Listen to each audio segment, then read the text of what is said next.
bad actors are going to do bad things because they're incentivized to do so. When it comes to reverse incentives and getting paid to do good, how can we level the playing field? Yeah, so I think it's better feedback loops all the way down. So I use the example of, Twitter incentivized for user growth. And part of the problem for that is that they don't distinguish between bots and non-bots. And the reason why they're incentivized for user growth is because their revenue model is ad based. So they're selling ads based on amount of reach, number of clicks, CPM, is how the ad industry works, which is flawed because it doesn't really distinguish between people who are actually going to click through, buy a product, and people who aren't.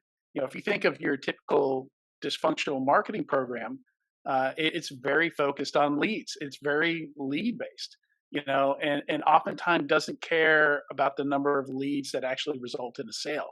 It doesn't complete the feedback loop, right? And so oftentimes you see marketing activities that before they even start it, like you're going to get zero qualified useful leads that result in a sale from this. You're just doing it because it's going to make your metrics look good. It's going to sure pull in a ton of leads, but none of those are your ideal customer profile. None of them are gonna convert into sales. And so I think we like we're so good at lying to ourselves just to gain these metrics and these KPIs that we come up with that